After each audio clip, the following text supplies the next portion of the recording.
চাপায় হালিম ভাই আচ্ছা এখানে দাঁড়ালে হবে দেখা যায়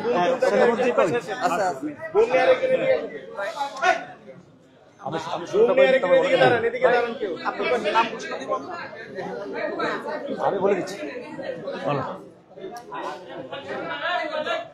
আসসালামু আলাইকুম প্রিয় সাংবাদিকবৃন্দ, আজকে গণ অধিকার পরিষদের বিপ্লবী সভাপতি জনাব নুরুল হক নূরকে দেখতে ঢাকা মেডিকেলে এসেছিলেন জামাত ইসলামের সংগ্রামী নায়েবে আমির ডাক্তার সৈয়দ আবদুল্লাহ মোহাম্মদ তাহেরের নেতৃত্বে ৮ সদস্যের একটি প্রতিনিধি দল।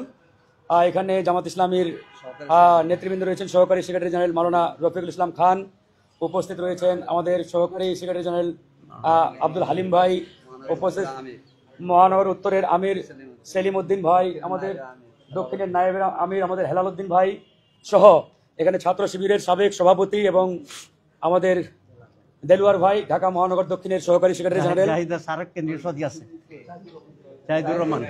ডাক্তার জাহিদ ভাই আছেন, আমাদের খালিদ ভাই রয়েছেন আমাদের ঢাকা 17 জামাত ইসলামের প্রার্থী। তা যাই হোক, এখানে জামাতের শীর্ষ নেতৃবৃন্দ রয়েছেন, ওনারা আসছিলেন বিপিন নুরুল হক নূরকে দেখতে এবং ওনার সার্বিক খোঁজ খবর নিয়েছেন। আমরা গণ অধিকার পরিষদের পক্ষ থেকে বাংলাদেশ জামাত ইসলামীকে অসংখ্য ধন্যবাদ জানাচ্ছি ওনাদের যে আন্তরিকতা, এবং আজকে ওনারা গণ অধিকার পরিষদের সভাপতির যে উপরে হামলা, এই হামলার প্রতিবাদী এবং বিচার দাবিতে ওনারা বিক্ষোভ মিছিল করেছেন।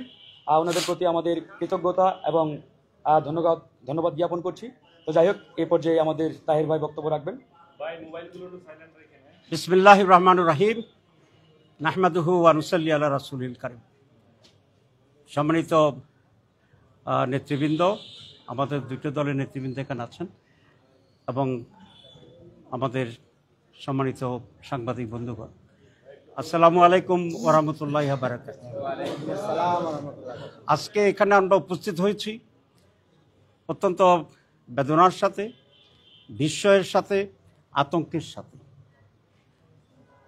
দীর্ঘ সংগ্রাম লড়াইয়ের পরে 1 বছর যেতে না যেতেই একটি অত্যন্ত গণতান্ত্রিক সাহসী সংগঠন, এই ফ্যাসিবাদ বিরোধী আন্দোলনের অন্যতম প্রধান ভূমিকা পালনকারী দল, বিশেষ করে আমাদের ডাকসু বিপি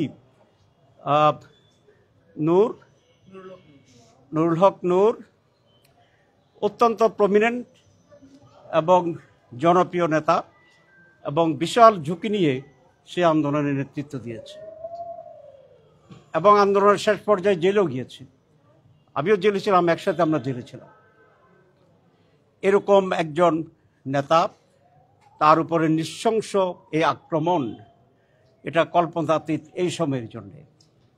আগেও অনেকবার তার উপরে হামলা হয়েছে, বিরোধী শক্তির হামলা করেছে, আমাদের সাথীদের পক্ষ থেকে কোনো কোনো জায়গায় তার উপর আক্রমণ করা হয়েছে। এই ঘটনা পিছনে কোনো দুরভিসন্ধি আছে কিনা এটা অবশ্যই খতিয়ে দেখতে হবে।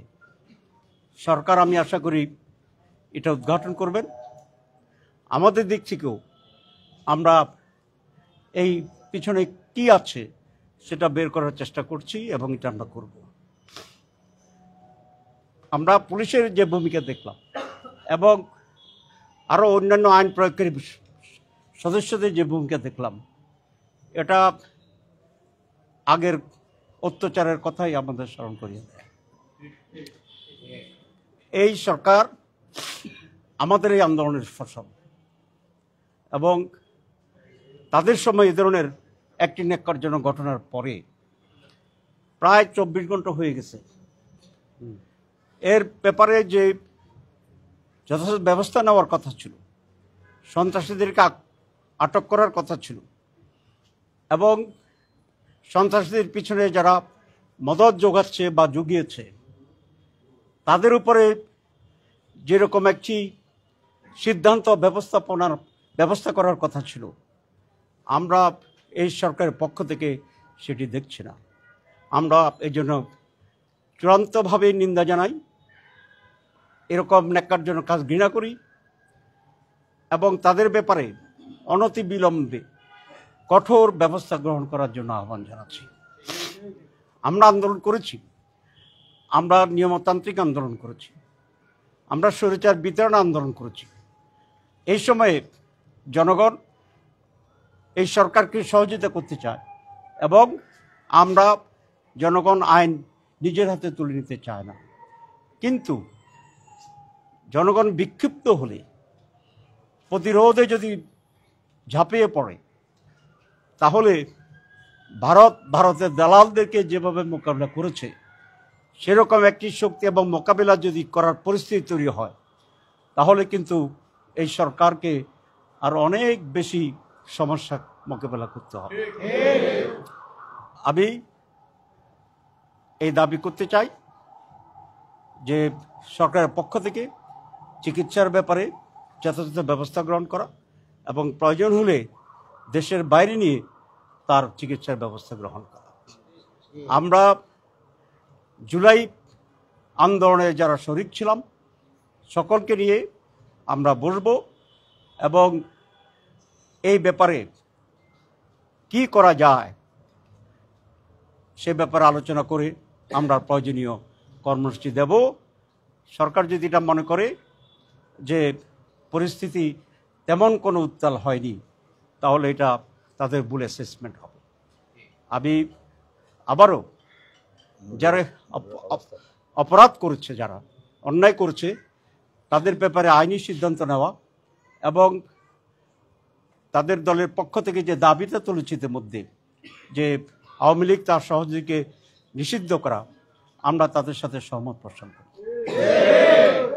আমি ডাক্তারদের সাথে কথা বলেছি, ডাক্তাররা বলেছে তার খুব মারাত্মক ইনজুরি হয়েছে, তার স্কালের ভিতরে হেমাটোমা বলে, আমি তো ডাক্তার, মানে একজনের রক্ত জমাট হয়েছে, তার এখানে নাকের এখানে আঘাত হয়েছে, তারপরে তার এই চোয়াল যেটা আছে চোয়াল আঘাত হয়েছে।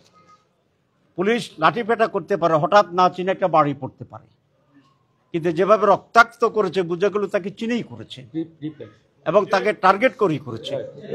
এবং পূর্ব থেকেই এই ধরনের যদি পরিকল্পনা না থাকতো, তাহলে হঠাৎ করে একটি দল যারা এই দেশে নাই বিতাড়িত এবং তাদের সহযোগী যারা ঘর থেকে বেরোতে পারে না, তারা হঠাৎ করে কিভাবে এত বড় আক্রমণ করতে পারে?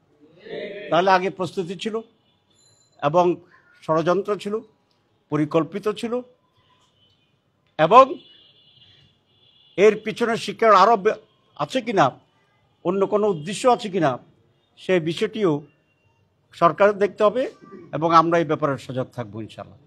তো সবাইকে ধন্যবাদ। একটা ছোট প্রশ্ন ছিল, সেটা হচ্ছে যে জুলাই গণঅভ্যুত্থানে নেতৃত্ব দেয় একজন নেতাকে লাঠিচার্জ এবং অন্যদিকে জিএম কাদের জাতীয় পার্টির যিনি ফ্যাসিস্ট সরকারের আমলে যারা তাদের একচ্ছত্র অংশীদার ছিলেন, তাকে নিরাপদে সেই স্থান থেকে সরিয়ে নেওয়া, এই দুটো ঘটনার ভিতরে আপনারা এই বিষয়টা কিভাবে বিবেচনা করবেন? না, আমরা খুব স্পষ্টভাবে এখানে সরকারের অবস্থানকে নিন্দা করি, ঘৃণা করি এবং এর পিছনে যে আরো বড় ধরনের ষড়যন্ত্র আছে বলে আমরা মনে করছি। Thank you very much. Thank you. তুমি থাকবে খান ভাই, ধন্যবাদ। আমি থাকবো। তোমার যেটা বলছি ওটা আলাপ করে আলাপ করে জানাচ্ছি। জানো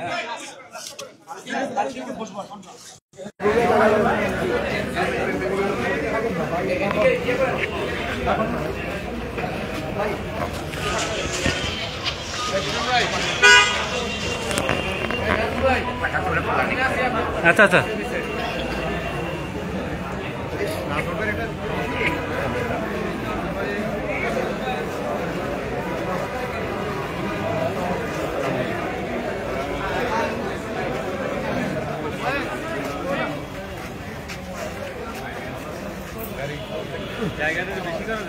ভাই জায়গাটা একটু ক্লিয়ার করে নিন।